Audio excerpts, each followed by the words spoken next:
बात बेबात पे अपनी ही बात कहता है। मेरे अंदर मेरा छोटा सा शहर रहता है। दोस्तों, मेरा नाम है नीलेश मिश्रा। कहानियां सुनाता हूं। बिग एफएम पर आप सुन रहे हैं यादों का idiot box with Nilesh Mishra season 5। कहानियां जिनमें आप मिलते हैं खुद से। दोस्तों, मैं आपको सुनाने जा रहा हूं अपनी मंडली के सदस्य जमशेद कमर सिद्दीकी की लिखी कहानी हकीम साहब का इश्क। बुजुर्गों से सुना है कि झूठ अगर दाल में नमक के बराबर हो तो कोई गुनाह नहीं है, लेकिन हमारे मोहल्ले में हकीमी दवाइयों से इलाज करने वाले हकीम साहब तो यकीनन गुनहगार थे, क्योंकि वो दाल में नमक के बराबर नहीं, बिरयानी में चावल के बराबर झूठ बोलते थे। घर के बाहरी कमरे में हकीमी मतब चलाते थे। उस कमरे की चारों दीवारों की अलमारियों में दवाओं की शीशी बोतलें रखी रहती थीं, जिनमें से आधी खाली थीं, लेकिन उनको हटाया नहीं जाता था ताकि लगे कि भाई हकीम साहब पहुंची हुई चीज है। रद्दी की दुकान से लाए हुए रजिस्टर मेज पे फैला दिए गए थे ताकि लगे कि नुस्खे यूं ही नहीं सीख गए हकीम साहब। 55 साल के हकीम साहब जब उर्दू का अखबार बगल में दबाकर घर से बाहर निकलते थे तो ऐसे में कोई गलती से भी हाथ मिला ले तो हाथ पकड़ लेते थे, और तब तक नहीं छोड़ते थे जब तक 7-8 झूठ बोल ना लें। हाँ तो वो निजामी साहब, अरे अपने मेयर, उन्हें क्या जा रहा हूँ, रोजाना बुलाते हैं, सोचा आज हो ही आऊं। वो शख्स नकली मुस्कुराते हुए बीच बीच में हाथ खींचने की कोशिश करते, लेकिन हकीम साहब की पकड़ मजबूत थी। एक उनका कंपाउंडर था ननकऊ, जो बाहर स्टूल डाले बैठा रहता था और कोई मरीज आता तो उसको कम से कम 20 मिनट इंतजार करवाता, ये कहकर कि हकीम साहब अंदर दूसरे मरीज देख रहे हैं। हालांकि हकीकत ये थी कि हकीम साहब बाथरूम में बैठे अखबार पढ़ते रहते। अरे ननकऊ भाई, जब फुंसी हो गई हमारे, बैठने में बहुत तकलीफ है, जरा हकीम साहब से मिलवा दो। एक दोपहर एक धारीदार पैंट कमीज पहने शख्स कमर पे हाथ रखे गेट पे आया तो ननकऊ बोला, अच्छा जय इधर स्टूल पे बैठ जा। अच्छा बैठो मत, खड़े रहो, हकीम साहब बिजी हैं अभी। वो मजिस्ट्रेट साहब आए हुए ना, अंदर मुल्क के हालात पे चर्चा हो रही है। अरे चर्चा बाद में कर ली है, हिया हमारा पर्चा फटा जा रहा है। ननकऊ उस फुंसी वाले के साथ बात कर ही रहा था कि अंदर से हकीम साहब की आवाज आई, अरे ननकऊ, हमारा पानी नहीं आ रहा है, जरा लोटा पकड़ा दो अंदर है। फुंसी वाले के कान खड़े हो गए। नहीं मतलब जे का भाई साहब, आप तो कह रहे थे कि। ननकऊ ने बात संभाली, लोटा गांव है ना पीछे, लोटापुर, वहां पानी की समस्या चल रही है, किसान परेशान है, उसी पे बात हो रही है। हकीम साहब की जिंदगी बस यूं ही चल रही थी, कोई शरीके हयात तो थी नहीं। हाँ, जवानी में एक अफसाना नाम की लड़की से इश्क हुआ था, लेकिन वहां भी बात बन नहीं पाई थी। खैर, इधर ननकऊ उस फुंसी वाले के साथ बातें कर ही रहा था कि उसने जोर की आवाज सुनी, ननकऊ। वो अंदर भागा तो क्या देखता है कि हकीम साहब एक हाथ में पायजामे का इजार बंद पकड़े और दूसरे में अखबार लिए खड़े हैं। चेहरे पे बदहवासी है। क्या हुआ हकीम साहब, उसने पूछा तो हकीम साहब ने अखबार उसकी तरफ बढ़ा दिया। ननकऊ ने गौर से देखा तो अखबार में खुद हकीम साहब की मौत की खबर छपी हुई थी। ननकऊ के हाथ, जिनमें अखबार था, कांप रहे थे। वहां लिखा था, हकीम साहब का इंतकाल हो गया है, मैयत जुमे रात को जोहर बाद उठेगी। नमाज जनाजा में ज्यादा से ज्यादा तादाद में शिरकत करके मगफिरत के लिए दुआ कीजिए। और किनारे हकीम साहब की छोटी सी एक तस्वीर लगी थी। हैं? ये क्या माजरा है? ननकऊ हैरानी से कान खुजलाते हुए बोला, आखिर ये हुआ तो हुआ कैसे? हकीम साहब ने इजारबंद बांधते हुए कहा, अरे यही तो हमको समझ नहीं आ रहा है, और ये फोटो उन तक कैसे पहुंची भाई? ए हकीम साहब, हमारी फुंसी देख लीजिए जरा, हम बैठ नहीं पा रहे हैं। तभी बाहर से आवाज आई तो ननकऊ फुसफुसा कर बोला, अरे हाँ हकीम साहब, एक मुर्गा बाहर इंतजार कर रहा है, पहले उसको देख लीजिए।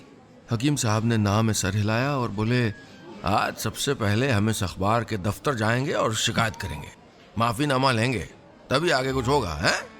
अरे कोई मजाक है? बताओ, हम सामने खड़े हैं, कह दिया मर गए? अरे शहर में तो हंगामा हो जाएगा। हकीम साहब ने कील पर टंगी सदरी पहनते हुए कहा, टोपी लगाई और बाहरी कमरे की ओर चल दिए। अरे हकीम साहब, ये फुंसी हमारी। चेक वाली पैंट शर्ट पहनकर इंतजार कर रहा वो शख्स बोला तो हकीम साहब उसकी तरफ बिना देखे ये कहते हुए बाहर निकल गए, हाँ बैठो बैठो, अच्छा खड़े रहो, आते हैं अभी। कुर्ता पैजामा और सदरी पहने, सर पे खड़ी वाली टोपी लगाए हकीम साहब बगल में अखबार दबाए अखबार के दफ्तर के लिए चले जा रहे थे। आदतन किसी नुक्कड़ पर चार लोग किसी चाय की दुकान पर दिखते थे तो नजर मिलते ही बिना उनके सलाम के अपना जवाब दे देते थे, वालेकुम अस्सलाम। चारों को लगता था कि उन्हीं में से किसी ने किया होगा, फिर सभी सलाम कर देते थे। बस यही अदा थी हकीम साहब की। अखबार के दफ्तर की तरफ जाते हुए हकीम साहब को मोड़ पे एक भीड़ दिखाई दी। एक मकान के बाहर सफ़ेद शामियाना लगा था, किसी का इंतकाल हो गया था। आस पड़ोस और मोहल्ले वाले लोग गमजदा आंखों से एक दूसरे से बातें कर रहे थे। बढ़िया आदमी थे, थोड़ा टुच्चा टाइप के थे, अपराधी किस्म के, किंतु बढ़िया आदमी थे, बढ़िया आदमी थे। एक बोला तो दूसरे ने कहा, अरे सोना आदमी था, सोना। चप्पल चोरी के मामले में मंदिर में पीटा जरूर गया था, लेकिन पलट के किसी को कुछ कहा नहीं। ये शराफत थी इनकी, सोना आदमी था ये। तीसरे ने कहा, अरे हीरा आदमी था, नशे में धुत होके रोज नाली में गिरता था, लेकिन कभी आज तक ये नहीं कि किसी से कहे कि हमको उठा दो, खुद उठता था। अरे बहुत खुददार आदमी था, आत्मसम्मान वाला आदमी था, बहुत हीरा आदमी था, हीरा आदमी था। आदमी चाहे जैसा हो, मरकर महान हो ही जाता है। उनकी बातें सुनकर हकीम साहब की आंखों में कुछ चमकने लगा था। उन्हें ख्याल आया कि क्यों ना अखबार में छपी खबर का फायदा उठाया जाए। 2 दिन छुपकर अपनी तारीफें सुनी जाएं और तीसरे दिन कह देंगे कि भाई गलती से छप गया। 2 दिन के लिए तो चर्चा में आ जाएंगे, फायदा होगा, नए नए मरीज आएंगे। उनके चेहरे पर शैतानी मुस्कुराहट चमकी और वो एक खेल रचने के लिए घर वापस लौट आए। तो क्या आप ये कह रहे हैं कि 2 दिन के लिए घर में ताला लगा दे? हकीम साहब का प्लान सुनकर ननकऊ ने पूछा तो वो बोले, हाँ, ताला लगा के दोनों कहीं गायब हो जाते हैं। लोग खबर पढ़ के जहां भागे भागे आएंगे, इधर उधर पता करेंगे, सब कहेंगे बहुत नेक आदमी था है? 2 दिन तक बातें होने देंगे, तीसरे दिन हम आएंगे, भीड़ को हटाते हुए कहेंगे कि भाई मेरे हमदर्दों, ऐसा कुछ भी नहीं है, वो इश्तेहार गलत था। बन जाएंगे ना हीरो है? प्लान में दम था या नहीं ये तो नहीं पता, लेकिन सनक तो थी। उसी वक्त दवाखाने के दरवाजे पर ताला लगा दिया गया। हकीम साहब दूर दराज के किसी शहर में 2 दिन काटने के लिए निकल गए। कभी किसी अनजान चाय की दुकान पर बैठकर वक्त बिताते, कभी किसी खाने के होटल पर, और कभी किसी पार्क में गमछा बिछाकर सो जाते। उनके मन में तस्वीरें चल रही थीं कि घर के बाहर भीड़ खड़ी होगी, कोई कह रहा होगा कि अरे ये क्या पढ़ रहा हूं मैं अखबार में, तो कोई कह रहा होगा कि कह दो कि ये झूठ है, झूठ है, झूठ है। खैरियत पूछने वाले न जाने कितने खत अब तक घर की दहलीज पे डाकिया डाल गया होगा। इन ख्यालों के साथ बहरहाल तीसरे दिन शाम को अखबार बगल में दबाए हकीम साहब मोहल्ले में दाखिल हुए। कुछ दूर आहिस्ता कदम चले कि लोग अभी पीछे से आवाज देंगे, लेकिन ऐसा हुआ नहीं। गंगू हलवाई वैसे ही पूड़ियां तल रहा था, छब्बन वैसे ही कपड़ों में इस्त्री कर रहा था, पंडित जी आरती की थाली घुमा रहे थे। सब ने हकीम साहब को देखा और मुंह फिरा लिया जैसे कोई बात ही ना हो। हकीम साहब को गुस्सा आने लगा।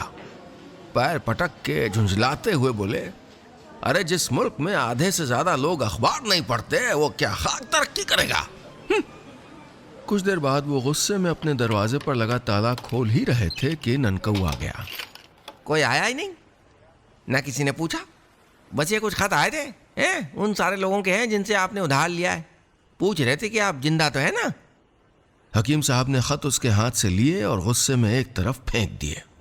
अभी वो अंदर दाखिल हुए ही थे कि बाहर एक आवाज गूंजी, अरे हकीम साहब लौट आए क्या? अरे वो फुंसी के चक्कर में बैठ नहीं पा रहे भाई।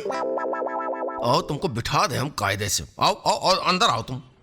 हकीम साहब ने गुस्से में कहा तो वो पैंट शर्ट पहने शख्स जो एक पैर थोड़ा सा उठा के चल रहा था, लंगड़ाते हुए अंदर आया और बोला, जी शुक्रिया, और ये भी बताना चाह रहे थे कि उस दिन जब हम आए थे तो यहाँ कोई मोहतरमा आपके बारे में पूछ रही थी। नाम क्या बता रही थी? फुंसी नहीं, हाँ अफसाना। अफसाना? हकीम साहब की आंखें फैल गईं। अफसाना आई थी क्या? उन्होंने हड़बड़ा के पूछा और फिर उनकी मुस्कुराती आंखों में जवानी के दिनों की यादें झिलमिलाने लगीं। अफसाना का जो जिक्र किया तूने हम नशी, एक तीर सा सीने में मारा के हाय हाय। हकीम साहब ने बड़ी अदा से अपना फर्जी टाइप का शेर पढ़ा तो ननकऊ बोला, अरे कौन थी ये अफसाना, जरा बताइए तो सही। तो हकीम साहब हाथ पीछे बांधकर थोड़ा संजीदा हो गए। फिर कुछ कदम चलकर खिड़की के बाहर देखते हुए बोले, हमारे पड़ोस का इश्क थी, बहुत खूबसूरत थी, दांत मोतियों की तरह, आंखें सितारों की तरह और नाक ऐसी नुकीली कि उससे प्लेट में रखे पपीता कोंच के खा लो। अरे बला की खूबसूरत है। तो दिक्कत कहाँ हुई? ये सवाल कमरे में गूंजा तो ननकऊ और हकीम साहब दोनों ने पलट कर देखा। आवाज उसी फुंसी वाले एक पैर उठाए शख्स की थी। बोला, नहीं मतलब कुछ तो दिक्कत हुई होगी। हकीम साहब वापस घूमकर बोले, दिक्कत था उसका बाप, असल में उसकी एक आंख पत्थर की है। तो ननकऊ ने पूछा। हकीम साहब बोले, और वो मेरी वजह से है।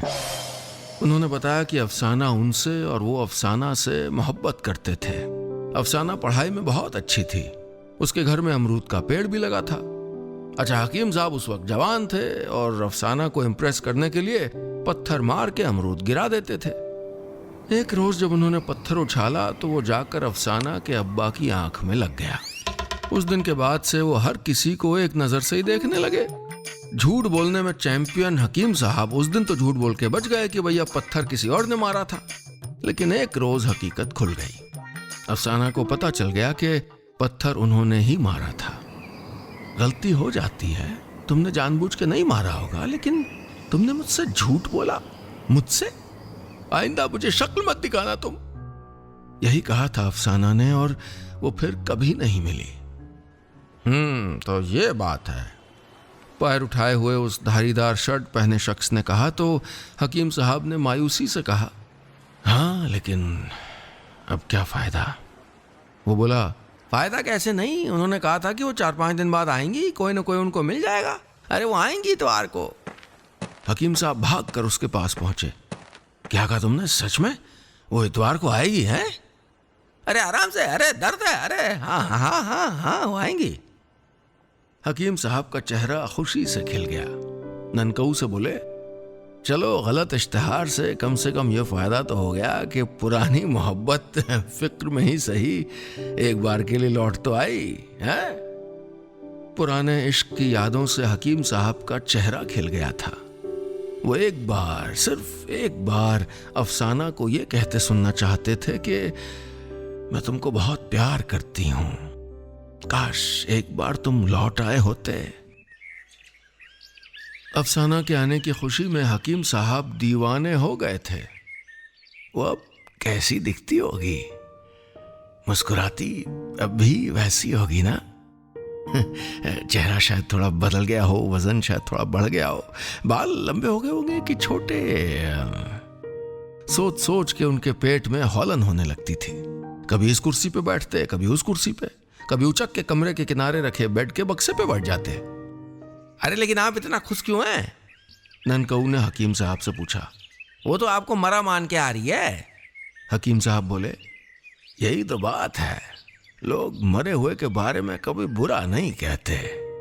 वो खबर पढ़ के यहाँ आएगी तो मुझसे कहोगे कि हकीम साहब नहीं रहे। वो मेरी तस्वीर के सामने आंसू बहाएगी और कहेगी, मैं तुमको चाहती थी।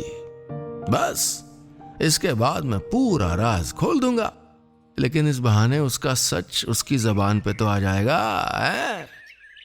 मान गया आपका हकीम साहब, ननकऊ ने कहा तो हकीम साहब बड़ी अदा से मुस्कुराए और ये तय हुआ कि इतवार को अफसाना के आने से पहले पहले पूरा घर साफ सुथरा कर देना चाहिए। इतवार आने में एक ही दिन बाकी था। उस पुरानी इमारत के उस कमरे में सफाई अभियान छेड़ दिया गया। 2-2 साल पुराने कैलेंडर बदल कर नए लगाए गए। दीवारों और छतों के कोनों में लटक रहे मकड़ी के जाले हटाए गए। कुर्सी और मेज को झाड़ा गया। फुंसी वाले भाई साहब क्योंकि बैठ सकते नहीं थे, इसलिए उनसे खड़े खड़े झाड़ू लगाने को कहा गया, इस वादे के साथ कि बाद में उनका इलाज मुफ्त में होगा। पूरा घर खुशबू से मुअत्तर कर दिया गया। और हाँ, एक प्लान यह भी बनाया गया था कि जैसे ही अफसाना आएंगी तो ननकऊ तो उनका पुरसा लेंगे और फुंसी वाले भाई साहब वही 3 खत बार बार लेके आएंगे और कहेंगे ये खत भी आया ननकऊ भाई, ताकि अफसाना भी मुतासिर हो कि कितने ज्यादा चाहने वाले थे हकीम साहब के। तो कुल मिला के सारी तैयारी हो गई थी। स्टेज सेट कर लिया गया था, अदाकार भी तैयार थे, स्क्रिप्ट भी रेडी थी और अब इंतजार था तो सिर्फ अफसाना का। इतवारों की खासियत यह है कि वो आखिरकार आ ही जाते हैं और ये इतवार भी आ ही गया। हकीम साहब की एक तस्वीर कमरे में सामने लगा दी गई। मेज पर उनकी दवाएं और उनके कागज बिखरा दिए गए। हकीम साहब अफसाना की आंखों में अपने नाम के आंसू देखना चाहते थे, इसलिए वो कमरे में रखे उस बड़े से बक्से के अंदर घुस गए जहां सर्दियों वाली रजाइयां रखी थीं। बक्से के एक छेद से वो बाहर का पूरा नजारा देखने वाले थे। ननकऊ खाना वाना खाकर डकार छुपाते हुए उदास मुंह बनाकर कमरे में एक किनारे बैठ गए। इंतजार की घड़ियां आखिरकार दोपहर 1:15 बजे दरवाजे पर एक नाजुक सी दस्तक से खत्म हुई। कोई है? ननकऊ ने अनजान बनते हुए पूछा। कौन है? लेकिन वो पुरानी आवाज सुनकर बक्से में छुपे हकीम साहब के दिल की धड़कनें एक धुन गुनगुनाने लगी। अफसाना नाम है मेरा, बड़ी बड़ी आंखें और नुकीली नाक वाली मोहतरमा ने कहा। मैं जानता हूं, ननकऊ ने उनकी बात काटते हुए कहा।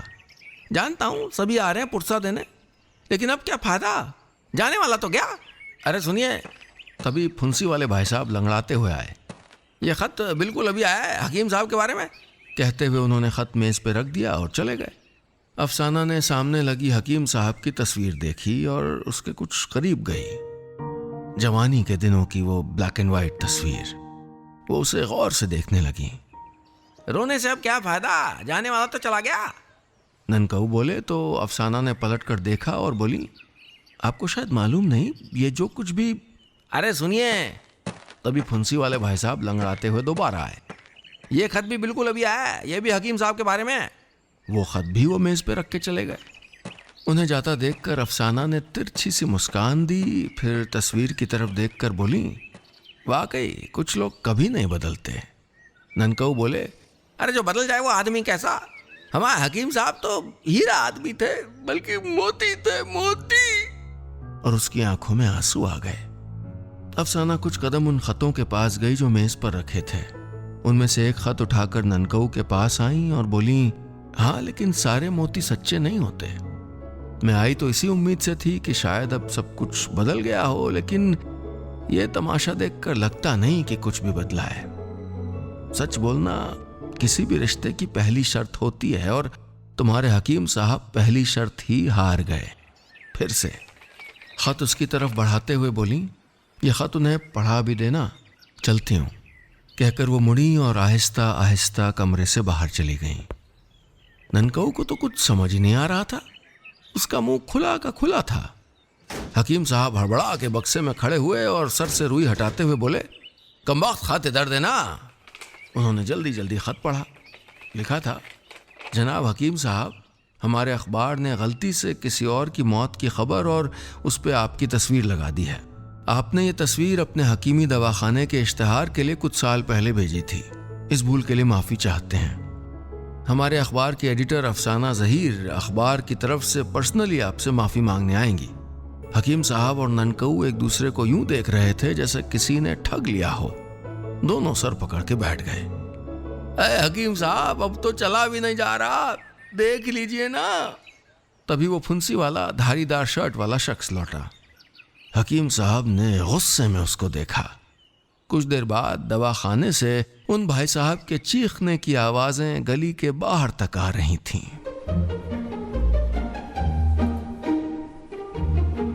बस इतनी सी थी ये कहानी।